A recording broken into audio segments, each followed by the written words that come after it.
Hey there, everyone, and welcome back finally to another Factorio Friday Facts number 367 expansion news. I'm Exterminator, as always, and I am joined again, as usual, by Bombug for this.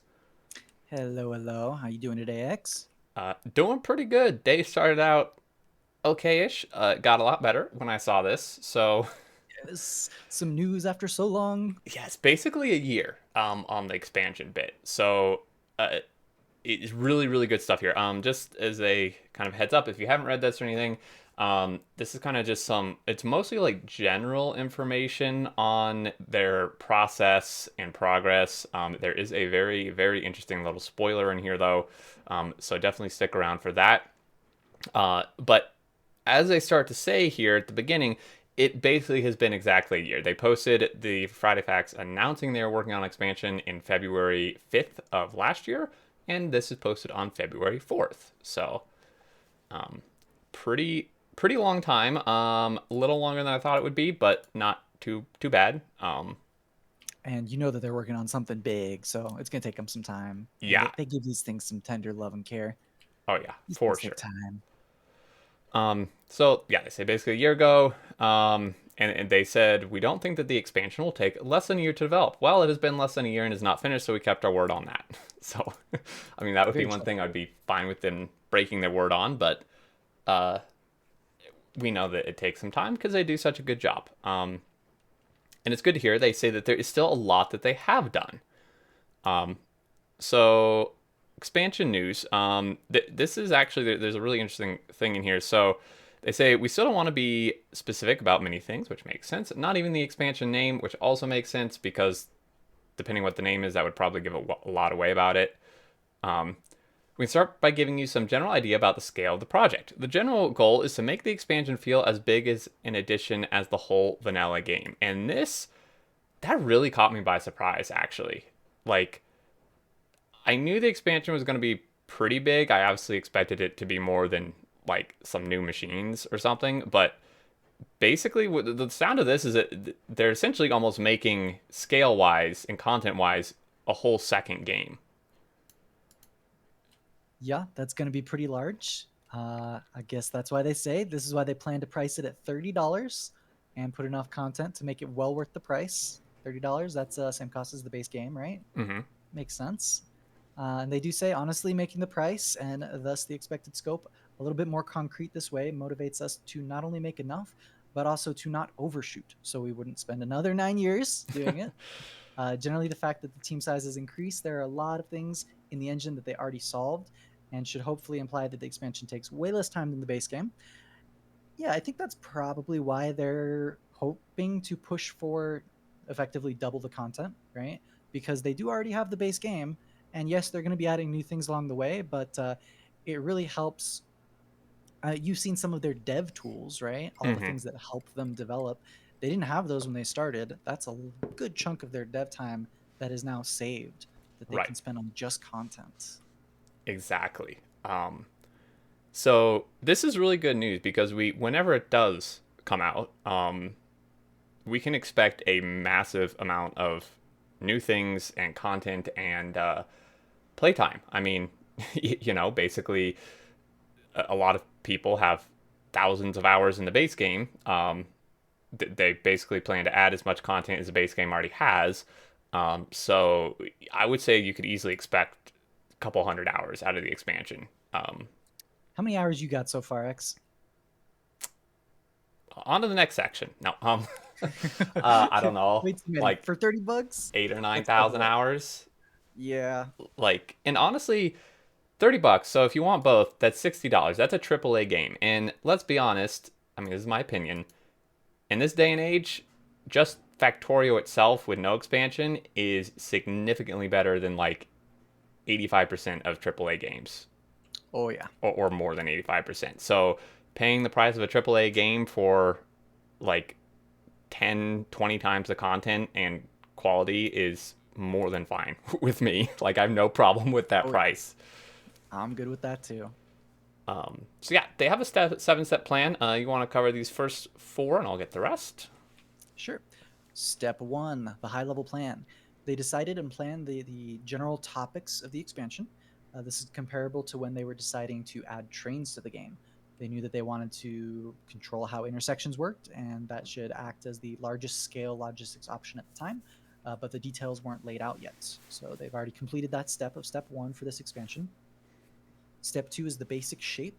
This is the step where they make the actual game objects, even when they don't actually do anything at that point. For the rail example, this meant that they would make mock objects for the rails, trains, train stops, and signals. So different people can start implementing the behavior in parallel, start making them interact as they go. In this phasing, as things stop being so abstract, a lot of the most basic expected problems start to show. They're already done with that part. That's good. Mm-hmm. Step three is the implementation of the subsystems. So that's to make the individual mechanics and objects definitions go into the actual right place, but just the minimum necessary to test it. Like with biter and spawner mechanics, just having one biter, not connected to pollution, and having no sense of balance with the player weapon systems. They're done with that portion as well. Step four, this is the portion that they are now on, is connecting systems into a prototype. So here they take all of the subsystems and try and connect them together. A lot of the big structural problems can be discovered at this point, they say, which might require some wild removals, changes, additions, and all that required to make it actually work together. Yeah, that's where they're at, where the big parts of the game are playable, and they're approaching a state where they can playtest from start to finish, but still fleshing things out. That's the first four steps. What do you Yeah. got for step five onward? So yeah, I just want to say this is good news. Honestly, like this is a little farther than I actually thought they would be. I mean, I was hoping, I can hope whatever I want. I was hoping they would be close to done. But realistically, this is actually a little bit farther than I thought they'd be, just based on previous progress with the game. Because there's only 7 steps, so they're more than halfway there. Um, and they're getting kind of close to a quote unquote somewhat finished thing. So step 5, which would be the next step after they finish step 4. First pass of tweaking. This part should feel much better as the content is more stable and the chance of removing things is lower. This is where we can actually have the semi-final list of requirements for the graphics department, which allow us to start making reasonable time estimates. At this point, we do more place testing and we can start polishing the roughest edges. This polishing is mainly focused on basic balancing, the biggest UX issues, broad pacing improvements, etc. When I come back to the parallel of the train implementation, this is the phase where the trains are fully functional, but it's cumbersome to control them, so we need to improve the way rails are built, provide the trains overview, improve the schedule, editing, etc. This is kind of a loop where we implement additional things based on the feedback from the previous playtesting. This step is also waiting in graphics, and we have also learned that UX improvements are not easy, so it will take a long time.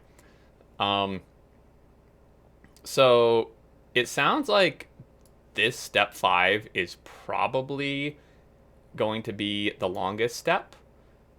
The graphics department usually takes quite a long time, which is just, I mean, they put a lot of work into it, and they're very particular about their graphics, which is a great thing. And then like UX improvements and stuff and balancing, that can take quite a long time. I would think. I mean, I know you haven't done game development, but in your experience, this type of stuff probably takes a while, right? Yeah, and actually, I have done a little bit of like solo game development Okay. in C++ and C a while back. I was building Right. building a bit of a game there. And yes, this point is pretty freaking critical because in earlier stages, they've found something that they think will be fun and they get things worked out and it's a good idea and they're making sure it's doable. But in this step five first pass of tweaking, this is where you prove that it can actually be fun to play. This is where you're working on the playtesting to ensure that it's balanced a little bit, to ensure that the UX issues are handled, so you can, without frustration, engage with this mechanic, right? And I don't know how many mechanics they're adding or of what type exactly, but step five is make or break. Is this going to be fun or not, right? Before it even gets in the hands of the beta testers, if the developers are working on it and the sort of masterminds behind the idea are working on it and they're saying this isn't fun, this is really where you're going to learn it. And this is where things can really break and be redone before you get to step 6 and 7 that we're going to talk about. Right, exactly. Pretty critical. Yeah. So yeah. Again, generally speaking, though, like you mentioned before near the beginning, is it definitely helps that they already have like the kind of structural base game stuff to go off of. Um, like they already have kind of what their like UI design and stuff looks like. Like I doubt they're gonna have to redo that. They already spent a ton of time getting that to like the point they want. How it looks and functions. So it's not like they're having to make like completely new, menu looks necessarily, and stuff like that. But the next section is a beta test, and I'm really excited about this. I want in on this, please. um, so at this point, most of the graphics are in place and the game is fully playable. When the game feels close to finish, we can tweak the final details like new simulation screens, tips and tricks, achievements, and so on. We can also start to invite a limited number of players to help us find the most obvious bugs. We want to also invite some of the mod makers to help us test a modding API and let them prepare for the release. Same goes for the top community translators, proofreaders on Crowded. So this is, I mean, like I said, for me, this is the most exciting because this means that some of us will actually get to play this, not like in this Yeah, I step. see you're preparing to flex your clout here. You're reaching out for these beta keys already. I mean, I'd really like it, please. Like, this would be so good. And I'm glad that they're inviting modders too, because I mean, to help with the API to prepare them, and also modders, like, I mean, they mess with the game so much that because they're making mods, that I think they could probably find a lot of issues that someone just playing the game wouldn't potentially. Um, Absolutely. so, and then Crowden obviously getting their translation and stuff done. Uh, so I'm kind of curious. I feel like this beta test may actually be a fairly long beta test because of step 7 here, the way they want to do this. So they say the tricky part is that they basically want to release this directly to stable without an experimental phase like when we release 1.0. The reason is the obvious problem we would have otherwise. An experimental release is not interesting to many people, but by the time it becomes officially stable, it's old news and nobody cares. Hopefully, the focus on automated tests and beta testing should make it smooth enough. So they do have a bunch of their automated tests, like you mentioned earlier, uh, which is super helpful. And then the beta testers, I think, will be really important because releasing to stable, especially it for the type of quality that we know the devs, want from it and is kind of expected, it's really hard. Like, I mean, we've had all these experimental releases like forever before the balance or before the stable one, and then just skipping all those basically and just going straight to stable. I mean, it makes sense totally why they want to do it, but that's definitely a tricky part. It's a bold strategy, Cotton. Let's see if it pays off for him. Yes. Yeah, this is man, it's pretty bold and brave. They are a company who's been releasing an amazing product for a long time without increasing the price, also without doing sales, but without increasing the price, without selling any extra skins or dances. Mm. So I want them to have an income, and I believe riding that hype train of a full new release is pretty critical and important for them as a business. Um, I do feel that the quality is going to be lower. They're going to miss some bugs. With that in mind, we're not talking EA here. They're going to release something that's pretty solid and nice. It's probably, in my opinion, it's not going to be up to their current 1.1 quality. Yeah. That's very, very, very hard to reach. But even in their earlier beta games, I mean, you were playing in older versions. Point 12 was a fully great, amazing playable game, right? Yeah. Like. So I think that they're going to release a full game. I think that there's going to be bugs in the new mod version, and I think that those bugs will not be show stopping and will be worked out in the future patches that we know that they're going to deliver. So I feel that they have my trust in this, and I will rescind that if they break my trust. But otherwise, I think they're going to do okay. It won't be perfect, but Yeah. I'm gonna buy it. Oh yeah, for sure. Um, So yeah, 7-step plan. Really exciting. As we move on to the release strategy, did you want to cover this part? Sure, let's hit it up here. So, the original plan of just releasing the expansion as a big update sounded very natural to them. They imagined that 1.1 would basically become completely stable and they wouldn't have to worry about it and just focus on new versions. That did not prove to be actually possible, though. So, maintaining both versions did end up just being more work. On top of that, the huge refactors they made to their current master branch of code made the process of merging fixes and changes into 1.1 quite painful. Also, if they wanted to do any change to anything structural, they would have to keep the migrations from 1.1 on forever, and they would need to support the 1.1 map version loading indefinitely. This is a big issue when you make large breaking changes like this. Mm. So, this led them to a different plan. They will release the 1.2 update to the base game, and the expansion will be based on the same version and will also contain that expansion mod. The executables will be slightly different, so you couldn't just install the expansion mod without having the expansion executable. But other than that, the code will be identical. This has some very nice implications. The expansion content will just be a mod that you can actually turn off and on, so you can easily play a non expansion playthrough if you want to. And since the versions are compatible, the expansion version can connect to non expansion multiplayer games by disabling the expansion mod. That's pretty critical. I like that if Hmm. you're into multiplayer.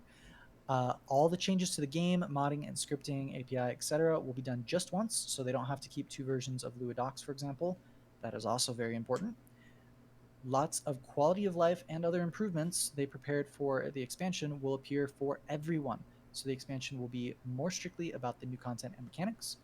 So to be clear, the expansion will not be just a mod. The game engine itself will have some significant improvements and technical backing to make many of the new gameplay features possible. And those engine capabilities will be available with the expansion build and executable. And they'll add a mod a mod info flag that will mean the mod will only try to load in the expansion, which will also be used for other things such as mod portal filtering. So this is their release strategy. Overall, they've hit across many of the major API change conflicts and having multiple versions going at once issues that big companies hit all the time. I've hit this in my enterprise level development myself multiple times, where we tend to go with what they're saying right here rather than keeping two versions going. You just either say, we're not going forward with version 1.1 anymore, we're making a whole new version, and everything from 1.1 will just stop. Or you say, all right, we're just, rather than going for a new version 2.0, we're going for 1.2 and we're going forward with everything and just having flags to enable and disable things.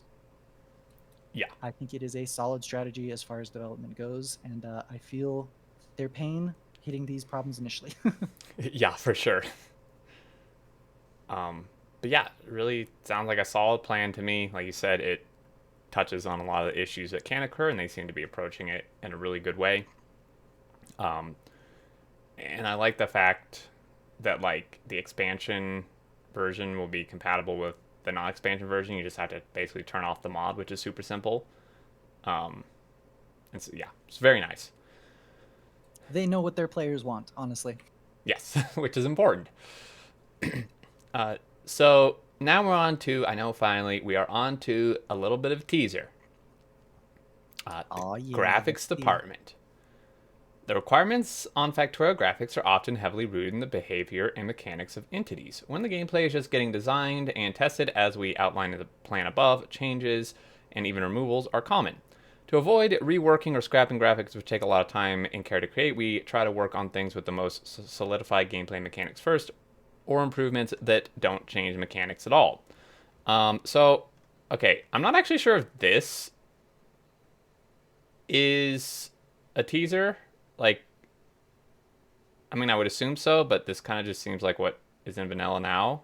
I, are you noticing things that are different in the I top don't really thing? watch closely if these things decompose in multiple stages. So I couldn't tell you. I know that they do, they do disappear after a while, right? Mm-hmm. But I never really watch them for an extended period of time. I just see them once as I'm fighting and then once as I'm building over later, right? Yeah. Uh, I, yeah, so I don't know what is new or not, but I do know what they're talking about. It's things that don't actually change mechanics, but things that change the way the game feels and looks, regardless. Right. So my guess is this is just kind of an example. This isn't really new stuff. However, this is new stuff, and man, it has sprung up Oh, a lot of questions. This thing oh, is freaking terrifying, man. oh my gosh! Like, I'm feeling this a little is uncomfortable here. nuts. Uh, so there's a lot of things to notice here.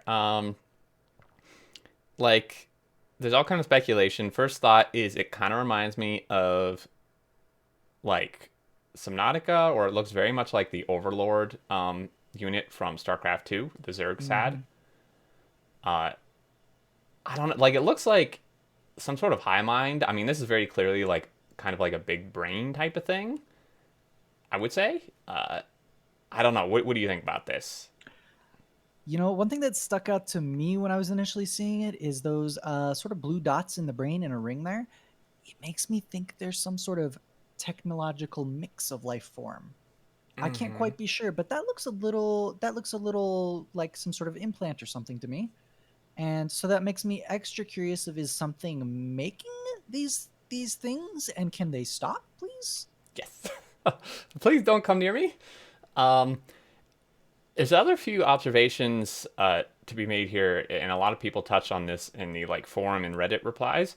Um, and we'll notice now that if you look at the bottom, that this there's actually water dripping off of this. So I mean, it's either water or maybe this thing just, I don't know, like I'm thinking a exudes a slimy lot of tech. sweat or Super slimy. slime.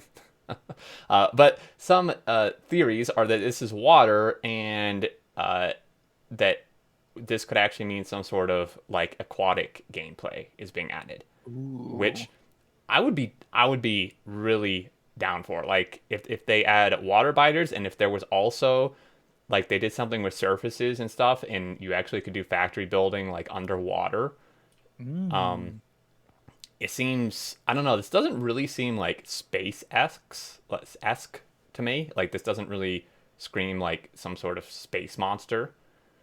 Um, Like you could see this kind of thing actually existing in the ocean right now, because I kind of could. yeah, I could The too. ocean's Um, disturbing. it just doesn't seem like something that you would encounter in space personally. Um, and it has like these weird like vents you can see where it's like blowing some steam or something out. So I'm not getting close enough to find out what. yeah, this thing is really terrifying and really intriguing. They did a really good job at teasing this because it leaves a lot of things to guess about, but also kind of shows like the direction they're going. Like this is pretty different than the biters and spitters we have right now. This is definitely Hmm. a different direction. Um, Yep. As you said, it looks like it could be coming out of the water. Also, it's floating. Can it go over walls? yes, that is very true. It does look floaty as well. Um, man, I don't know. Like, it's gonna be so terrifying if these things just start popping out of the water and could fly over your walls. Hmm. Oh man. But that definitely kind of gives us a little teaser on there's some potential new mechanics with the enemies beyond what we've already seen. And when there's new mechanics with the enemies, that also means there's going to be new defenses. What are we going to see here? Are we going to see some water defenses? Are we going to see some sort of air combat stuff? I'm hoping personally for a new like a gas or fuel based weapon that works something like the flamethrowers, but instead of shooting flame, it shoots a big puff of bug spray. Oh my Get god. some raid on that cockroach that's trying to climb over the wall, Yes. and maybe it goes along with the drifts of pollution, and you can do some long range killing Mm, bases. that's not a bad Something idea. like that. We've got plenty of underwater and in the air weapon options here, plus potentially in space. True. True. Um. Yeah, man. This. All I know is I want some stronger weapons to fight this thing. I need Yeah, something. I'm gonna use bots to fight those from a distance. I'm not getting close. I'm assuming it's very stinky gas that's coming out of those, but I'm not gonna find out. Yeah. No thanks. So this is super exciting. That's the end of the post. We hope you enjoyed the small update, and you can let us know what you think the user places on the forums and Reddit, or subscribe by email. I am really looking forward to the next Friday Facts. I hope and I feel like it's going to be quite a bit sooner than a year again. Like obviously, I'm not saying they're going to be done with the expansion in less than a year. I mean, that'd be sweet. Maybe they will. But, um, they're. It sounded like they were maybe like 3/4 of the way done or so with step 4. Um, I feel like we'll get another update at some point. I mean, obviously before the beta test, like, they're going to probably announce the beta They're test gonna or hype send that up. Oh hype yeah. that up or send out, the invitations to people. So really there's one step left after they finish step 4 before the beta test. So I would expect we're going to hear something from them. Definitely in more short order than a year from now again. Um, Hopefully.